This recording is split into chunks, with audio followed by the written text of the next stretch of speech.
Hello and welcome to the last session in our CUNY-NYSIEB online series, Presentations for Educators of Emergent Bilinguals.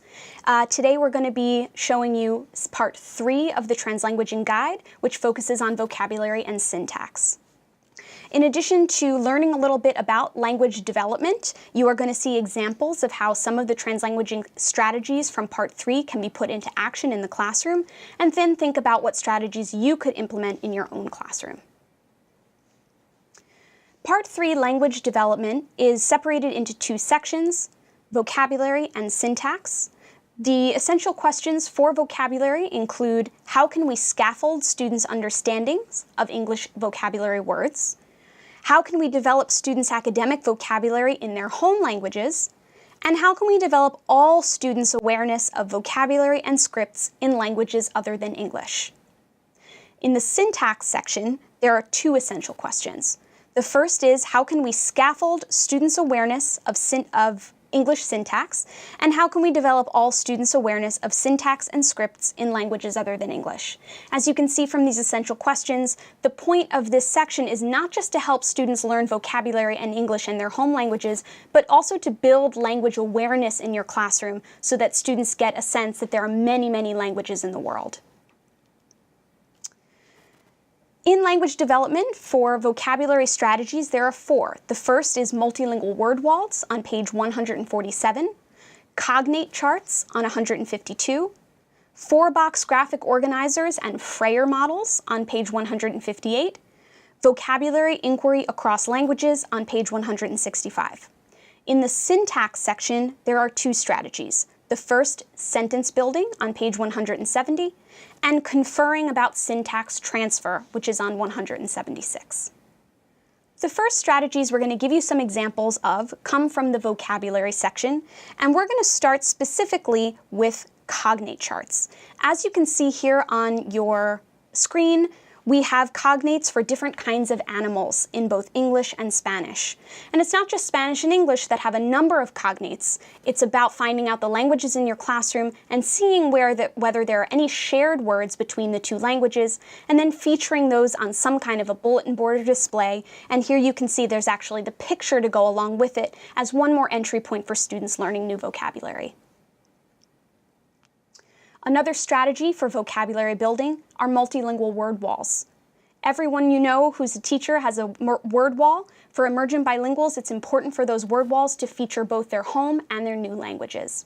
As you can see here on your screen, you have a 7th grade word wall that features different kinds of words that are adjectives for people, right? In this particular classroom, they were learning about characters and describing people, and these were a number of different ways of describing people in English, in Haitian Creole, and in Spanish.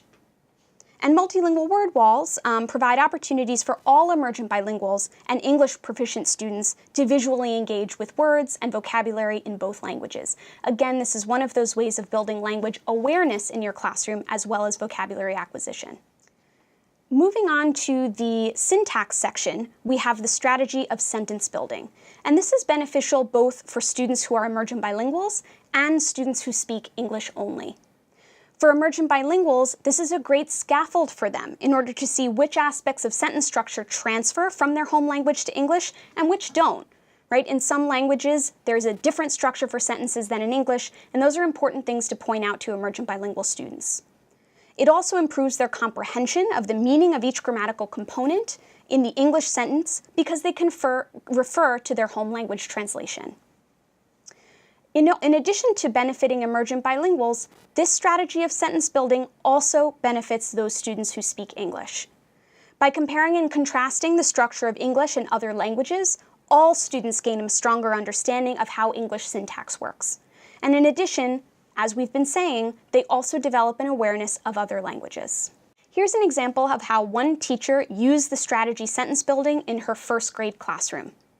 Here, students were reading a book about animals and animal senses, and so the teacher used simplified sentences from the book that they read in class, and they learned how to add descriptive words in their English writing.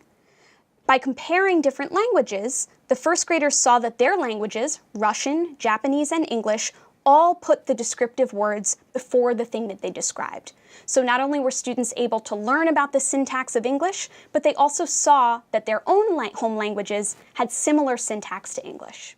Now we're going to invite you to a virtual visit to an 8th grade mathematics classroom. It was a general education class. In this classroom, there were 4 languages. It was French, Bengali, Arabic, and Spanish. The goal of the class was so the students would learn to determine the volume of various 3-dimensional figures. She began by asking the students to write in their journals in English or in home language about each figure she introduced. For example, she introduced a cone that students were writing in their journals about this particular figure and where in the world they would find it. They could write in English or in their home language. After the students did it, she did a language inquiry with her students. So she put a picture of the figure in the blackboard and asked the students how they said the name of the figure in their own languages. They wrote it in each language, and then she pointed out when there were cognates or when there were parts that the different languages share. After the students were done doing the language inquiry, they created math glossaries. And they took notes talking about drawing the figure. They wrote the name in English, their name in the home language, the name in another language, and then they wrote about where to find the figure. For example, if they found it in a can. They also wrote the math formula to find the volume of this particular figure. When they were done with the math glossaries, the students were grouped by language groups, and they were given problems to solve with each of the figures that were introduced during this classroom. You can see in the image in the screen that there's an example of a problem in French and in English. For each group, the teacher provided the problem in the language of the group, but she also provided the problem in English, so they can refer to both when they were solving it. When they finished reviewing each figure, they solved the problem, and then the group presented how they solved the problem to the rest of the class, using words in English and in their home language too. Now let's review some of the translanguaging strategies that were used in this classroom. The teacher used multilingual journal entries. They did a vocabulary inquiry across languages. They used cognate charts that they created with their vocabulary inquiry. And they created multilingual glossaries that each student continued to use after they were done with this particular class. She also used multilingual handouts when she was providing the group problems for each group. And she asked the students to do multilingual collaborative work in language groups. Now that you've come to the end of our presentation of Part 3 of the Translanguaging Guide, we'd like to offer you 2 activities.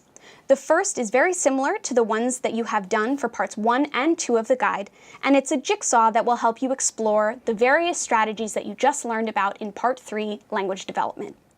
The second activity is a culminating one that we call a translanguaging scavenger hunt that will allow you and your colleagues to find strategies from the whole guide that you might be able to use in the classroom. Both of these activities can be downloaded from our website, CUNY-NYSIEB.org.